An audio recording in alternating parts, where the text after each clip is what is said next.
Olá, seja bem-vindo. Hoje é dia de Mais Saúde aqui na tela da NTV, né? Espaço para a gente debater com especialistas assuntos que vêm aí, né? A nossa pauta, né? Hoje, por exemplo, a gente vai falar de dengue, né? Que é um assunto que a gente tem que trazer de volta para a nossa pauta, porque afinal de contas a gente está aí já no período mais quente, a incidência de pancadas de chuva.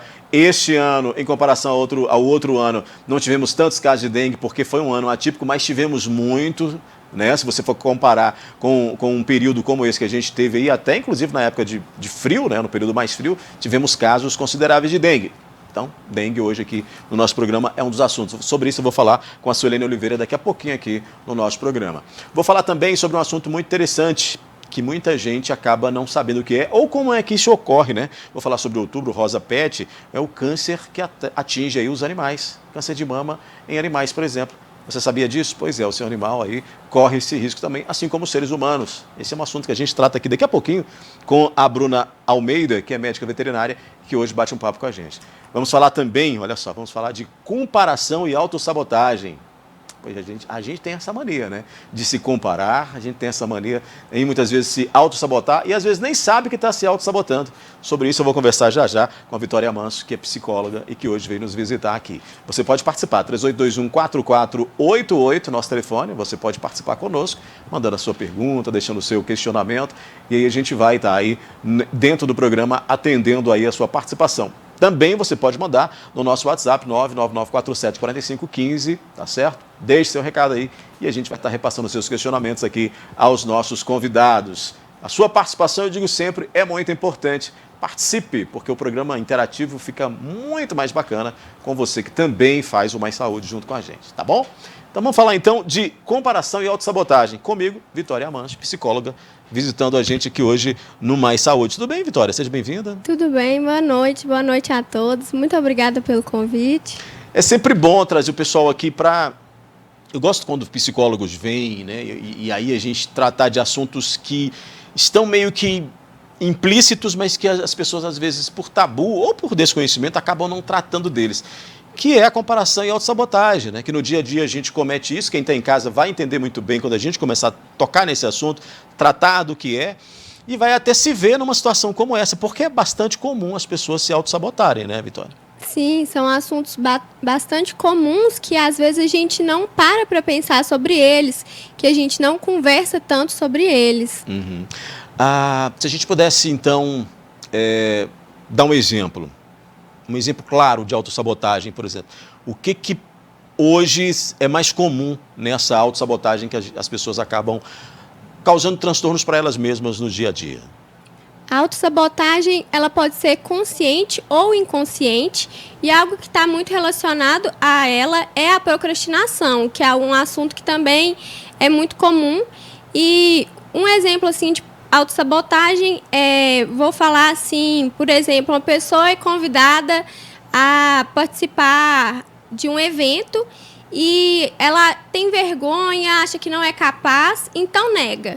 Não, eu não vou, muito obrigada pelo convite, e ela perde essa oportunidade. Isso ela está se autossabotando, porque depois ela pode pensar, nossa, isso poderia ter sido bom para a minha carreira, isso poderia ter acrescentado na minha vida. Mas como ela acha que não é capaz, então ela nega, agradece o convite. E aí perde uma oportunidade, né? Acaba perdendo uma oportunidade, todos nós corremos esse risco. Agora, também, dentro da autossabotagem está a questão da comparação, né? O comparativo que é feito entre eu e você e a outra pessoa, e isso pode ser muito prejudicial, né, Vitória? Sim, muito prejudicial, pode gerar ansiedade, pode gerar até transtornos relacionados à imagem corporal. Então, principalmente para jovens, adolescentes e pré-adolescentes, que ficam muito tempo nas redes sociais e olham ali modelos ou blogueiras com o corpo perfeito, podem se comparar e isso pode gerar problemas graves, como bulimia, anorexia e transtornos de ansiedade também. Focar na vida do outro, o que lá atrás, há muito tempo, as pessoas falavam, fulano está com inveja de fulano, né? Fulano só observa a vida do outro, não cuida da dele mesmo, não se valoriza. É um comparativo e é uma maneira destrutível de se sabotar também, né? Verdade. Muitas vezes a gente está tão focado na vida do outro que a gente não para ficar feliz com nossas próprias conquistas, com pequenas conquistas do dia a dia. Por exemplo, um aluno ali que ele gostaria de tirar a nota 8 na prova. E aí ele consegue tirar essa nota 8. Ele olha para o lado e o colega tirou 10. Então, em vez dele ficar feliz com a conquista dele, com a nota que ele desejava, ele fica triste porque se compara com um colega que tirou a nota 10. Mas isso aí também é algo que a gente tem que colocar, que ninguém é igual a ninguém. Então, talvez esse colega que tirou nota 10, ele teve outro suporte diferente. Então, cada pessoa é única. Isso que a gente tem que lembrar. Ô, Vitória, tem pergunta aqui da internet. A Tânia está perguntando o seguinte. Carregar culpas por um erro do passado pode me pôr em risco de autossabotagem? A culpa é um negócio horrível, né? Sim, pode sim, Tânia. O que a gente pode pensar sobre erros do passado? Já passou, né, como você falou, e você fez o melhor que você podia naquele momento. Então, com todos os recursos que você tinha naquele momento, você fez o melhor que estava no seu alcance. Isso que é importante a gente pensar. E outro ponto, o que você pode aprender com esse erro? E agora, no presente, se acontecer essa situação de novo, você vai fazer o que você pode fazer de diferente. Então, você pode se questionar para aprender com esse erro. Vitória, tem pergunta aqui da Ângela. Ela diz que tem amigos que se sentem menor em todas as situações e pergunta se isso também é autossabotagem. Sim, a autossabotagem está muito ligado também com a comparação, porque se você se sente inferior, você se sente inferior a alguém. Então, você está sempre se comparando. Então, o que pode ser trabalhado com essas pessoas é a autoestima. Então, a pessoa que se sente inferior, ela tem uma autoestima rebaixada. Isso pode interferir em todos os âmbitos da vida dela, no âmbito profissional, pessoal. E se isso estiver muito forte, muito presente, é importante que a pessoa busque terapia para ser trabalhada a autoestima na terapia. Tem pergunta aqui também do Cláudio, Vitória. Ele diz que sempre imagina que outras pessoas estão pensando dele de forma negativa e que isso o atrapalha. É mais uma constatação do que uma pergunta. Claro que vai atrapalhar sempre, né? Se ele pensar dessa maneira que todo mundo o vê de forma negativa, né? Sim, com certeza. E é algo que a gente pode pensar. A gente nunca vai saber o que o outro está pensando. E aí, esse pensamento que o Cláudio tem, de que as outras pessoas estão pensando sobre ele, pensando algo negativo sobre ele, prejudica a vida dele. Isso pode gerar, assim, um desconforto, uma pressão. E, às vezes, a pessoa está pensando sobre algo que não tem nada a ver, né? Uhum. Então, é algo que foge do nosso controle. O que as pessoas pensam não está no nosso controle. E também querer agradar todo mundo, para que todo mundo pense sempre o melhor de você, não vai dar certo, né, Vitória? Sim, é muito desgastante. A pessoa ia ter uma vida desgastante tentando agradar todo mundo. A Ana Clara está perguntando se a comparação com o sucesso de outras pessoas não pode fazer ela querer também melhorar ou se isso é totalmente prejudicial, como você disse no início da entrevista. Muito interessante a sua pergunta. E a comparação ela pode ser positiva, sim, quando ela for como uma inspiração. Então, você vê uma pessoa, alguma coisa, e você se inspirar nisso, você pensar assim, é possível chegar lá? Então, se tal pessoa conseguiu, eu posso conseguir também? Então, essas são formas positivas de comparação, formas que não te diminuem. Porque quando você compara só para se diminuir, se autodepreciar, então isso vai ser negativo para você. O Eduardo, Vitória, está dizendo o seguinte: penso que a vida me escolheu como alvo e não tenho conseguido nem estudar direito. Meus pensamentos me sabotam? É a pergunta dele. Os pensamentos podem sabotar, sim. Uma forma da sabotagem pode ser por pensamentos, pelo comportamento, pelas emoções também. Então, o que você pode fazer de diferente, Eduardo? Você pode se programar para fazer as atividades, como estudar. Então, a autossabotagem, como eu falei, está muito ligada à procrastinação. E essa questão de não conseguir estudar pode estar relacionada com a procrastinação. Algo que você pode fazer é escrever em um papel as tarefas que você tem e destrinchar essas tarefas, em pequenas partes, em tarefas menores. Porque assim você pode não assustar tanto com a tarefa e conseguir conseguir se colocar em atividade, em ação. Vitória, nessa pergunta dele, ele disse que sempre ele acha que a vida o escolheu como alvo. Isso é uma forma de se vitimizar também? Ele também tem que ficar de olho nisso? Porque pode ser um outro problema aí, né? Sim, essa é a forma que o Eduardo vê o mundo, é a forma que ele interpreta.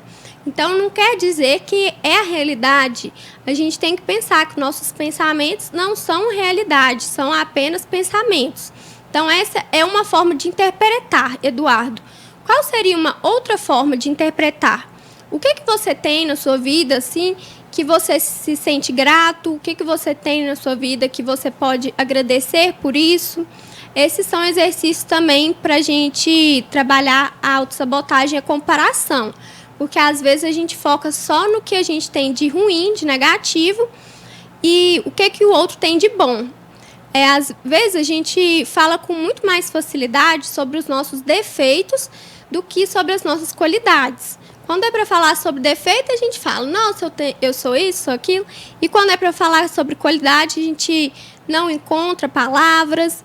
Então, isso pode ser um exercício para você fazer. Tentar pensar no que na sua vida você tem de bom e o que você tem para agradecer. Agora, essa questão da vitimização, Vitória, que muitos usam até politicamente, né?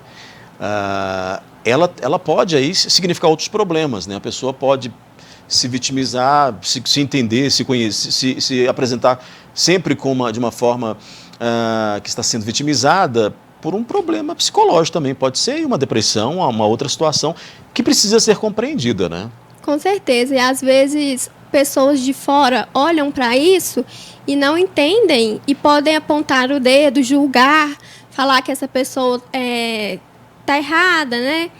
E às vezes realmente é mais difícil para essas pessoas que têm algum transtorno de realizar tarefas que para a gente são mais fáceis, né? Mais comuns da nossa rotina. Então, às vezes, a gente pode interpretar como vitimização, mas pode realmente ser decorrente de algum transtorno.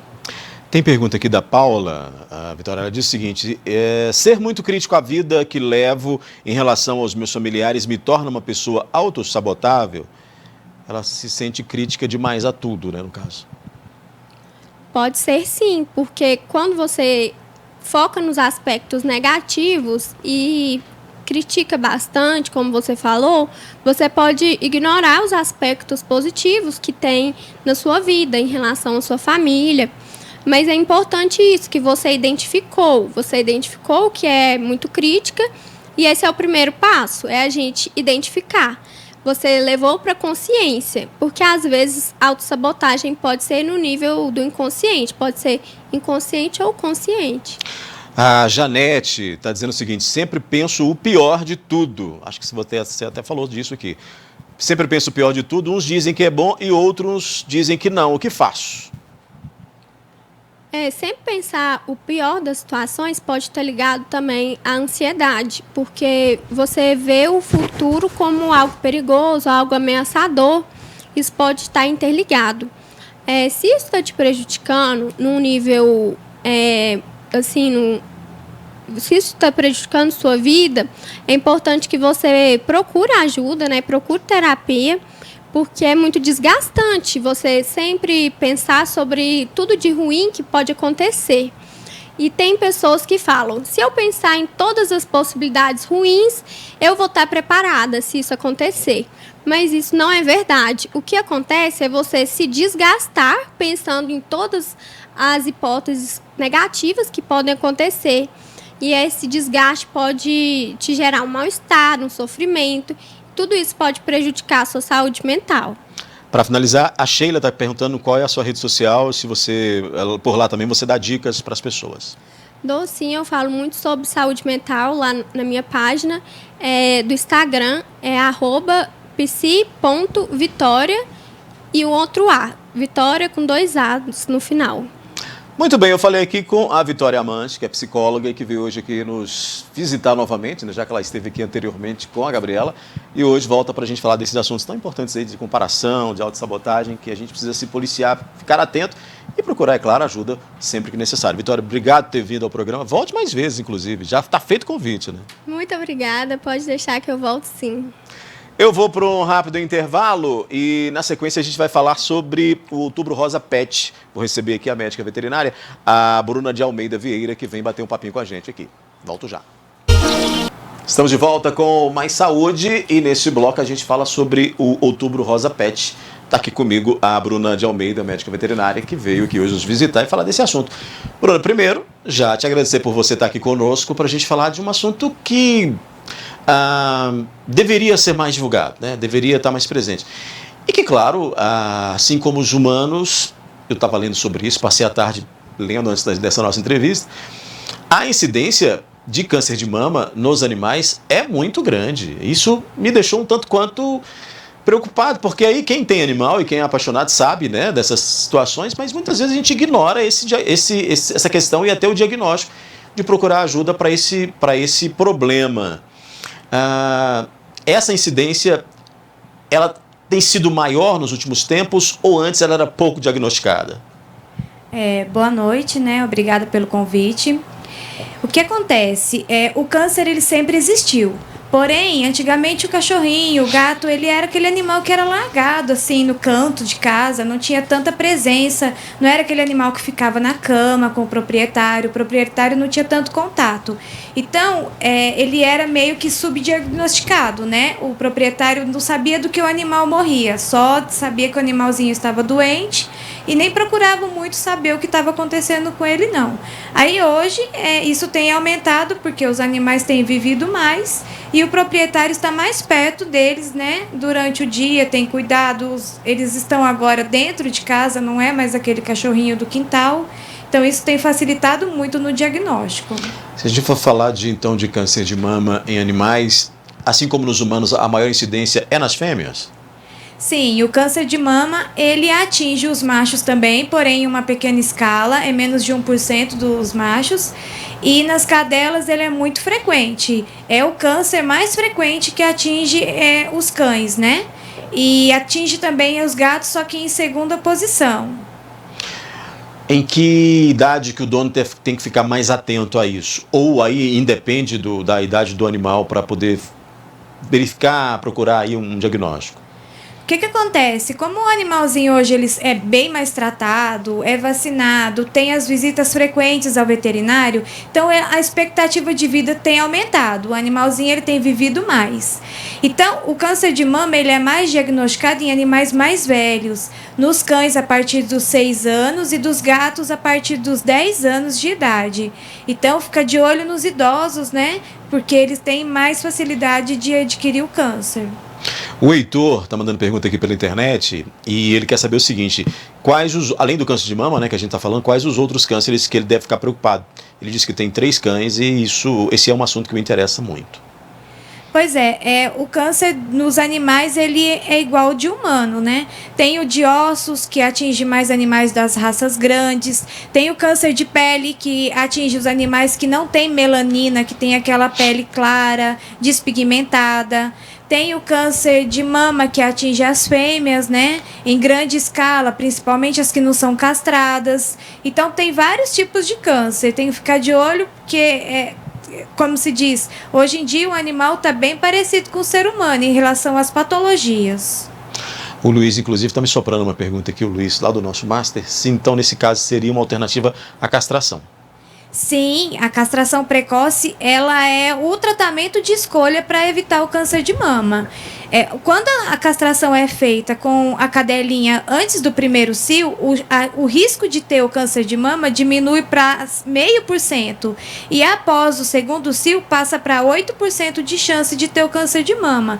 Então, a maneira de você estar protegendo o seu animalzinho é sempre fazer a castração precoce. E outra coisa muito importante que às vezes o proprietário não sabe é que aquelas injeções de anti-cio que a gente compra e aplica para evitar que o cachorrinho fique no cio, ela é muito cancerígena. Então, todos os animais que já tomaram uma injeção anti-sil têm muita probabilidade de ter o câncer durante a vida. Então você não recomenda ou isso tem que ser administrado de uma forma mais cuidadosa? Não, eu não recomendo. Ela não é indicada para os animais, ela é muito perigosa e os proprietários não sabem nem a hora certa de estar aplicando essa injeção. Muitos aplicam depois que já deu o cio, outros aplicam antes da época certa. Então é muito complicado você fazer esse controle e ela é prejudicial demais para as cadelinhas. Assim como nos humanos, os sintomas são semelhantes, desses, por exemplo, do câncer de mama? Sim, a primeira coisa que acontece é o aumento de volume em alguma região, né? O proprietário ele vai perceber que tem um nódulozinho ou uma bolinha espalhada no corpo, ou nas mamas, ou na região próxima das mamas. Aí, após ele perceber isso, ele vai ver que o cachorrinho dele, se já tiver mais afetado, ele vai parar de comer, vai diminuir essa questão da alegria dentro de casa, ele vai ficar mais apático, quietinho. Mas muitos dos animais que têm os tumores nas mamas não apresentam sintoma nenhum. Então é necessário que o proprietário mesmo fique de olho, né? Para poder estar fazendo esse controle e levando no veterinário caso ache alguma alteração. A Neuza está perguntando aqui, doutora, se ela falou que tem gatos, né? Gato é tudo de bom também, né? Ela disse que tem gatos e quer saber se é verdade que os cães são mais suscetíveis ao câncer do que os gatos. Sim, o câncer de mama, ele é o mais afetado, né, nas cadelinhas, é o terceiro mais afetado nos gatos. Porém, quando o câncer dá na gatinha, ele vem muito mais agressivo e ele vem com alto poder metastático. Mais de 85% dos tumores de mama nas gatas são malignos. Então, é bem complicado. E tem gente que acha um carocinho pequenininho, uma bolinha simples nas mamas e fala, isso não é nada, vai sarar, isso aqui com o tempo some. E não some, porque a gente vê relatos e atende pacientes que têm um câncer, um tumorzinho pequenininho, quando diagnostica é um câncer, e aí quando vai ver ele já espalhou por todo o corpo e é aquele tumor pequeno, inofensivo, que ninguém dava valor. Então achou qualquer coisinha, o interessante é procurar mesmo ajuda. O Luiz hoje está super curioso, ele está aqui me perguntando de novo, doutora, se nos machos também essa incidência é grande, no caso dos gatos, né? Não, nos gatos já é bem menor. A incidência do câncer de mama nos machos dos cães é maior do que dos gatos. Porém, não é nula, não. Tem essa chance também. O importante é ficar de olho. Olha, você que está chegando agora, eu estou aqui com a doutora Bruna de Almeida, que é médica veterinária, e hoje está falando para a gente aqui sobre o Outubro Rosa Pet. E quando a gente fala do Outubro Rosa Pet, claro que eu sempre digo isso aqui quando a gente vem com o mês de tal cor para falar de câncer ou de outras doenças. Claro que a gente tem que falar disso todo dia, mas ter uma data ou ter um mês específico para isso ajuda a conscientizar, né, doutora? Ajuda sim. O mês de Outubro Rosa, ele é usado para conscientização do câncer de mama na mulher. Mas como o número de casos nas cadelas tem aumentado muito, eles estão aproveitando o mesmo mês para poder fazer a conscientização, né, para esses proprietários que têm os animais em casa, poder também ficar de olho, procurar uma ajuda caso ache alguma coisa estranha, e os que têm filhotinhos para poder estar castrando, né, precocemente para evitar esse câncer. Deixa eu fazer um intervalo rapidamente, eu vou só para tomar uma água e a gente volta já falando mais sobre isso, já aqui de novo tratando desse assunto do Outubro Rosa Pet, aqui com a doutora Bruna de Almeida. Eu volto em 2 minutinhos. E nós estamos de volta então com mais saúde, falando ainda nesse bloco sobre o Outubro Rosa Pet, aqui com a Bruna de Almeida, a médico veterinária que veio para aqui para a gente falar desse assunto. No outro bloco a gente falava justamente dessa questão do diagnóstico, né? E você chegou a citar, inclusive, a injeção, né, para diminuir o cio, que poderia ser um fator causador do câncer. Que outras situações ou que outros alimentos ou comportamentos aí podem levar esse animal a contrair o câncer? Então, o câncer de mama, como todos os outros cânceres, eles têm um fundo genético, né? Tem algumas raças predispostas. Tem a questão também do metabolismo do animal, que o animal que ele não tem uma alimentação saudável, aquele animal obeso, também tem mais predisposição a ter o câncer. Fora os hábitos de vida, né? O animalzinho que ele é da pele branca, que ele não tem a pigmentação e toma muito sol, ele tem mais chances de ter o câncer de pele que um animalzinho que tem a pele pigmentada. Então, são vários fatores que podem estar desenvolvendo câncer nos animais. Você me falava em off aqui, doutora, que o tratamento, o impacto dele é menor nos animais do que o verificado nos humanos, né? Que as reações que os humanos têm durante esse tratamento, os transtornos são maiores, mas os animais, o impacto não é tão grande assim, né? Pois é. O tratamento do câncer de mama, ele é a cirurgia, né? Quando o animalzinho é diagnosticado com câncer de mama, ele faz ultrassom para ver questão de metástase, raio-x, os exames de sangue de rotina. Dando tudo certinho, não tendo metástase, metástase é quando o tumor ele já espalhou e já invadiu outros órgãos, o animalzinho ele passa pela cirurgia, né? Que é onde é retirada toda a cadeia mamária. Após essa cirurgia, ele está praticamente curado, a gente fala. As chances dele vir a desenvolver câncer é muito pequena. Quando tem o câncer nas mamas e ele já se espalhou para outros órgãos, aí é preciso fazer a quimioterapia.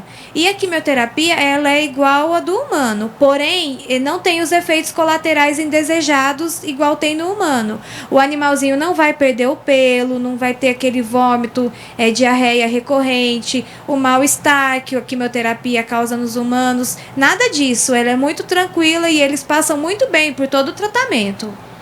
Você falou da incidência que é muito grande, mas e a taxa de cura? Ela é grande também? Como é que tem sido essas conquistas aí para salvar esses animais? Sim, a taxa de cura é muito grande quando o animalzinho ele não tem, né, o câncer espalhado pelo corpo. Se for só localizado nas mamas, é só fazer a cirurgia, que já é o tratamento de eleição. Após isso, ele está livre, né, para a vida normal. Quando o animalzinho já tem o câncer espalhado, aí ele faz a quimioterapia e nessa quimioterapia, mesmo que não tenha cura, mas vai fazer prolongar os dias de vida dele, vai aumentar os dias de vida, dando qualidade de vida. Então ele vai viver melhor o pouco tempo de vida que resta ainda. Doutora Bruna, a Antônia está perguntando aqui o seguinte, como... Ela disse que tem animais, né? Tem vários animais em casa, inclusive na fazenda, e que quer saber como é que ela faz para levar todos e fazer esse exame de diagnóstico e se isso tem na rede pública para esses animais. Existe esse diagnóstico na rede pública ou isso tudo é pago? Então, aqui em Patos ainda não tem. Algumas clínicas veterinárias utilizam o mês de outubro, né, para fazer essa campanha de prevenção, que é onde faz a palpação das mamas, a orientação para os proprietários, explicando o que é o câncer de mama, o que se deve fazer. Então, o mais interessante agora é você procurar uma clínica, né, onde tem a campanha Outubro Rosa Pet, para poder levar seus animaizinhos e lá, sim, eles vão estar fazendo a palpação das mamas, dos tecidos adjacentes, para poder, sim, diagnosticar ou não se está tudo bem com eles. O Saulo, ele quer saber o seguinte, se é possível prevenir o câncer de mama nos animais. Sim, é possível sim. Assim como eu falei, quando o animalzinho é castrado antes do primeiro cio, as chances são de menos de 1% de ter o câncer, né? Se você não castra seu animal, se você castra seu animalzinho, né? Ele bem pequeno ainda, até uns 6, 8 meses de idade. Se você não aplica aquela vacina anti-cio, se você mantém ele com uma ração de qualidade, uma dieta balanceada, ele não fica obeso, isso tudo é método de prevenção. Significa que as chances dele ter um câncer de mama são muito pequenas. Hoje nossa convidada, Bruna de Almeida, ela, médico veterinário, veio falar aí do Outubro Rosa Pet. A gente tem que ficar atento com os nossos amiguinhos, nossos companheirinhos aí do dia a dia, que também podem ser vitimados pelos cânceres. Principalmente esse mês, o alerta é para o câncer de mama. Doutora, obrigado por ter vindo aqui para trazer esse conteúdo especial. Tenho certeza que muita gente em casa que não tinha o conhecimento disso acabou já despertando e vai procurar aí o diagnóstico, procurar precocemente, que é o ideal, né, para poder tratar esses animais. Volte sempre, viu? Eu que agradeço. É muito bom poder falar um pouquinho do assunto que não é tão conhecido, né? Porque assim a gente consegue salvar mais vidas, né? Muito obrigada. Eu vou fazer um intervalo e volto já falando sobre dengue. A Suelene Oliveira vai vir aqui para a gente falar sobre essa questão. Como é que está a situação da dengue em Patos de Minas? Minutinho só e a gente volta. Já voltamos com Mais Saúde e olha, nesse bloco a gente fala de um negócio que é muito importante para você ficar atento, né? Assim como os outros assuntos que a gente teve hoje. Mas a gente vai falar de dengue. E olha, dengue passa por uma situação seguinte. Se eu não tiver o cuidado da minha casa, você não tiver o cuidado na sua casa, e se você não evitar aquele comportamento errado de descartar materiais de forma desordenada, de forma irregular, você vai provocar focos de dengue que vai atingir você e vai atingir toda a população da cidade, como a gente teve aí em anos anteriores. E esse ano não é diferente, as pessoas precisam ficar muito atentas. Para falar de dengue, ninguém melhor do que ela, Suelene Oliveira, que é agente de endemias e que é uma batalhadora na conscientização, né, das pessoas. Eu acompanho seu trabalho aí de estar trazendo essa informação e essa conscientização para que as pessoas fiquem muito atentas, Suelene. Eu falei, inclusive, obrigado primeiro por você estar aqui conosco, e eu falei aqui no início que o ano passado nós tivemos um número de casos absurdo e que esse ano muito menos, mas que ainda é elevado, não dá para comparar com uma epidemia. Tudo bem com você? Seja bem-vinda. Muito obrigada, tudo bem. Sim, esse ano nós tivemos uma redução significativa com relação ao número de casos comparando ao ano passado, mas no ano passado o município viveu a mais grave epidemia de casos de dengue. Da história? Sim. Você tem os números, né, inclusive, sim, desse ano? Nesse ano, até o presente momento, nós temos 757 casos positivos de dengue. É muito, né? Sim. Só não é muito se comparar com o ano passado. Exato. Mas é muito. Suelene, eu me lembro que no mês mais frio, aqui em Patos de Minas, estava ainda se registrando o caso de dengue, né? Ou seja, aquela ideia que a gente tem de que no frio não há caso de dengue, ocorreu esse ano em Patos de Minas. Muito em função da desorganização, de hábitos errados das pessoas. Nós entramos agora, e aí vamos para a nossa realidade agora, né? Um calor imenso, muito calor, a chuva começa a dar pancadas. É agora o momento mais crítico, pode se tornar mais crítico para a infestação de dengue? É, né? Sim, considerando os fatores climáticos, porque nós estamos vivenciando um clima propício mesmo para que o Aedes aegypti possa se proliferar. Dias quentes e agora com as chuvas. Qualquer recipiente que possa acumular água serve de criador para o mosquito. E a gente tem que lembrar que os ovos podem ficar até mais de 400 dias no local seco. Alguém pode dizer, não, mas estava muito seco, não tinha água, esses bichos já morreram. Não é bem assim, né? Não é. 400 dias? Sim, mais de 400 dias no local seco. Quando eles entrarem em contato com a água, eles vão eclodir, se transformando na larva, posteriormente na pupa e logo após o mosquito, que vivia em média de 45 dias. Caramba, pode infectar muita gente aí, né? Sim. Suelene, aí nós temos algumas situações que provocam essa infestação, né? Terrenos baldios, a própria casa da pessoa. Como é que tem sido esse levantamento que vocês fazem diariamente com relação a esses materiais que têm sido encontrados? Bom, durante a realização do tratamento focal, que é feito durante o ano todo, nós passamos de residência em residência, visitamos todos os terrenos baldios, tentando remover mesmo esses possíveis criadores. Mas o que acontece? Às vezes nós fazemos um mutirão de recolhimento em determinado terreno baldio, e na semana seguinte nós encontramos aquele terreno numa situação pior do que a que encontramos antes de limpar. Pneus, vasilhames? Sim, pneus, latas, garrafas, sacolas plásticas. Nós acondicionamos todo aquele material que é recolhido para que o caminhão de coleta possa levar. Nós damos a destinação adequada dos pneus, levando para o ecoponto, mas a população precisa muito colaborar conosco, e não só nos terrenos baldios, lembrando também das suas residências. Infelizmente, 80% dos criadores do mosquito estão nas residências. Por falar nisso, Suelene, aí, antes que você continue, tem uma pergunta aqui da internet. A Sônia quer saber o seguinte: onde denuncio possíveis focos de dengue? Como é que eu faço para fazer essa denúncia? Pode entrar em contato conosco pelo telefone da Central de Combate à Dengue, que é o 3822-9755. Esse telefone fica à disposição da população de segunda a sexta, das 7 às 17, e ele também é o WhatsApp, 3822-9755. Caso queira fazer uma denúncia anônima também, pode fazer. Repassa para a gente o endereço certinho de onde estão esses possíveis criadouros, para que nós possamos ir até lá e remover mesmo, dar a destinação adequada, orientar aquele morador, para evitar que mais gente venha adoecer. Solene, nas minhas andanças com reportagens, e eu me lembro que eu fiz o ano passado, chamando atenção para aqueles canteiros de obras, esses bairros com maior volume de obras, e ali a gente, verificando, juntamente com os agentes, percebemos que lá naquela época se descartava muito erradamente, né, naqueles locais onde estavam sendo construídos prédios, casas. Continua acontecendo isso? Esse tipo de problema continua sendo gerado? Sim, infelizmente a gente costuma falar que nesses bairros que estão em crescimento, nós temos um grave problema com relação à construção civil.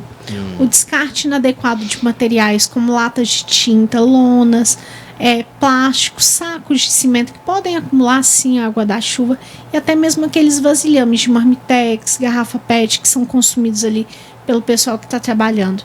Nós temos pedido encarecidamente a todos, não façam esse descarte inadequado. É muito importante lembrar que eles estão ali ao lado, muitas vezes trabalhando, ou seja, eles podem ser vítimas de um Aedes aegypti que colocou seus ovos ali naquele recipiente que ele mesmo descartou. E aí tem também uma situação, porque quando a gente fala de descartar, muitas vezes, quando chega um período chuvoso, e nesses lotes que estão ali sendo descartados, a vegetação cresce muito rapidamente, né? O que dá um trabalho imenso e às vezes nem é possível identificar que ali existem materiais que vão acumular água e que vão gerar focos ali, justamente por causa dessa situação de ter sido descartado irregularmente nesses ambientes, né? Exatamente. O que acontece, muitas vezes a gente chega para fazer o recolhimento de materiais inservíveis em determinado terreno baldio e encontra uma situação difícil, porque o mato está tão alto que nos impede de adentrar ali naquele terreno baldio, onde podem ter possíveis criadouros, pode prejudicar toda a população vizinha. Então é necessário a gente lembrar que combater o Aedes aegypti não é um dever só dos agentes de combate a endemias, só dos profissionais da área de saúde, é um dever de todos. Precisamos se unir forças, realizar um trabalho de formiguinha mesmo, eliminando os possíveis criadouros do nosso local de trabalho, da nossa casa, e não descartar lixo de forma inadequada, até mesmo lixo doméstico, que muitas vezes a gente encontra situações complexas mesmo, de terrenos baldios ao lado de residências ou de prédios cheio de lixo doméstico descartado de forma inadequada. Isso é muito sério. Com a pandemia, muitas doenças ou muitas situações de pessoas buscar diagnósticos, de buscar ajuda, acabaram sendo freadas por medo. Você acha que a pandemia também, isso pode tirar o foco dessa atenção para o problema com foco de dengue, Solene? Sim. Não pode ser uma desculpa, mas pode tirar, né? É verdade. Nós notamos que em algumas residências, quando a gente chega para realizar a visita domiciliar, a gente encontra um morador extremamente preocupado com relação ao Covid. Nós não tiramos a razão do morador de ter essa preocupação, mas totalmente desleixado quanto aos cuidados contra o mosquito Aedes aegypti. Ou seja, relaxou de uma certa forma, até mesmo por no nosso município não ter se falado tanto a respeito de dengue esse ano, pelo número de casos ter reduzido, muita gente relaxou com os cuidados básicos mesmo, como lavar aquele vasilhame que fica a água do seu cachorro, do seu gato, da galinha, cuidados básicos como colocar areia no pratinho embaixo do vaso de planta. Então a população de uma certa forma tem relaxado. Nós temos que lembrar que agora nesse calorão é propício para que o ciclo evolutivo do mosquito aconteça de forma mais rápida. Então agora é a hora. E aí tem que lembrar que a dengue também mata, né? Sim, nós temos que lembrar que no ano passado nós tivemos óbitos por dengue aqui em Patos de Minas. Então vamos evitar que isso aconteça. Não é só a Covid que mata, dengue também mata. Chikungunya, zika, febre amarela são doenças muito sérias. Um só vetor transmissor, o Aedes aegypti, um mosquito de meio centímetro. Nós não podemos perder essa guerra. Ou seja, esse mosquito ele transmite, além da dengue, chikungunya, Zika, febre amarela e até em algumas situações febre do Nilo, né? Isso, sim. Em casos mais raros. Quando o agente chega e a pessoa diz que não quero que entre na minha residência, porque eu tenho medo da Covid, porque isso, porque aquilo, esse agente ele está preparado para poder entrar com os cuidados ali, e aí é que é a questão, né? Ele está preparado porque a pessoa também às vezes dá uma desculpa só para o agente não entrar na casa dela por causa da pandemia, mas o agente está preparado também para os cuidados sanitários de evitar, que é máscara, que é álcool em gel, né? Sim, todos os agentes, eles trabalham usando máscaras, carregando aí consigo seu vidrinho de álcool. Mas o que acontece? Muitas vezes a gente tem notado que algumas pessoas têm evitado a visita usando como desculpa a pandemia. Então nós temos que lembrar que sim, nós respeitamos o morador quando ele fala conosco, que não quer nos receber por causa da pandemia, mas nós estamos trabalhando com os devidos cuidados também. Um agente, quando ele está com algum sintoma de gripe, coriza, qualquer sintoma parecido com Covid, ele é imediatamente afastado para não colocar em risco a população e ele mesmo. Então nós estamos tendo muito cuidado, mas a gente tem que lembrar daquilo que eu falei anteriormente, não é só a Covid que mata, dengue também mata. Então às vezes um morador que impede a entrada do agente pode ter na própria casa um possível criador do mosquito que ele mesmo desconheça, e o agente, como está devidamente preparado para encontrar e eliminar os criadouros, seria mais fácil. A gente tem que lembrar que, além do leque de informações que o agente de endemias leva quando ele realiza a visita, ele também leva consigo larvicida para tratar onde se faz necessário. Então a visita é muito importante. A gente pede que quem puder nos receber, recebe mesmo a visita, porque vai estar promovendo a sua saúde e da sua família. Todos os agentes estão trabalhando uniformizados, então é fácil identificar, também estão munidos de crachá. Mas caso tenha alguma dúvida, entre em contato conosco pelo 3822-9755, peça para aquela pessoa aguardar do lado de fora da sua casa, nós verificamos imediatamente se trata-se ou não de um agente. O que não dá é para ficar na dúvida e continuar ali né, na ilusão de que o mosquito da dengue na minha casa não vai entrar. O Suelene, a gente falou aí de materiais inservíveis que são deixados em diversos ambientes, né? Vocês estão continuando a fazer aqueles mutirões de limpeza? Porque aquilo é de uma ajuda muito grande, né?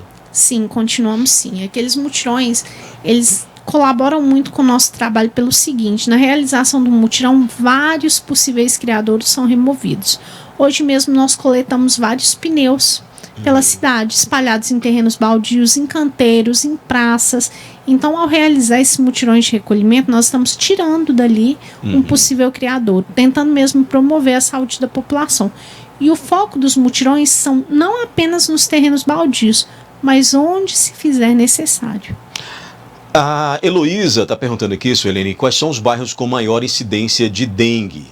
Então, o que acontece nesse ano, a gente teve um caso bem peculiar, porque nós tivemos casos de dengue em praticamente todos os bairros. O que é muito preocupante. Então não tem um bairro só para a gente afirmar que aquele foi o mais crítico. E isso nos assusta, porque como está espalhado, é mais fácil, né, de mais gente vir a adoecer. A Leda está querendo saber se precisa... Aí eu já conversei com a Suelene diversas vezes, e aí eu sou muito preocupado com dengue, até porque eu já tive dengue por pelo menos 2 vezes. Ela está me perguntando um negócio também que me preocupava muito e continua me preocupando. Ela está perguntando se os os vasilhames com água para animais precisam ser lavados quantas vezes por semana. E ela pergunta também sobre os vasilhames com água para pássaros. Sim, esses vasilhames a gente aconselha que pelo menos 2 vezes por semana seja lavado ou com uma bucha ou com escovinha para remover mesmo os ovos que podem estar grudados na parede daquele recipiente. Costuma achar? Então, já achamos larvas sim. Ali bebedouros de gato, de cachorro, de galinha, é comum achar. Porque muitas vezes o que acontece, aparentemente aquele bebedouro está limpinho, o morador vai lá e só completa com água. Então, pelo menos 2 vezes por semana, lavando aquele recipiente com auxílio de uma bucha ou de uma escova, remove aqueles ovos e impede que a situação venha acontecer, porque quebra o ciclo evolutivo do mosquito. Caso a fêmea faça a postura dos ovos ali, ela não vai ter tempo daqueles ovos eclodirem, vai quebrar esse ciclo. É engano imaginar que por o animal estar ali bebendo aquela água, ele vai acabar com o mosquito, né? Não, Sim, não é assim. Muitas vezes a gente orienta os moradores, eles falam, não, quando o bichinho vai tomar água, ele vai eliminar isso tudo. Não acontece isso. Tem mais pergunta por aqui, ó. A Tânia, ela quer saber se, e justamente a gente falou de animais, né? Quer saber se animais também podem contrair dengue, porque o cachorro dela esteve muito mal no início do ano, e como a família dela toda teve dengue, ela acha que o bicho também pode ter pego. Ocorre isso? Eu não sei de nenhum relato Não a tem respeito. relato, né? Sim. Mas Eu não teria que fazer um tenho exame, né, essa- para saber. Não tem essa informação de se o bichinho poderia sofrer acometido de dengue também. Que dó, né, se tivesse sido, né, e a família toda. Acontece muito isso, né, Suelene, de uma família inteira ser infectada ali pelo mosquito da dengue, né, o que demonstra o grau de periculosidade, né. Sim, porque o que acontece? Muitas vezes, quando um mosquito contaminado está ali naquela residência, ele precisa se alimentar de sangue a cada 72 horas. Então ele vai se alimentando provavelmente de todos que estão por ali, o que coloca em risco todo mundo. Por isso que quando chega para nós um caso confirmado de dengue, nós realizamos aquele bloqueio de transmissão, utilizando ou carro do fumacê ou bombas costais para eliminar os mosquitos na sua forma alada por aí, para impedir que mais gente venha adoecer. Faz ali uma redoma para poder Sim, conter. o bloqueio é feito no quarteirão onde o paciente mora e nas laterais dos demais quarteirões que fazem divisa com aquele.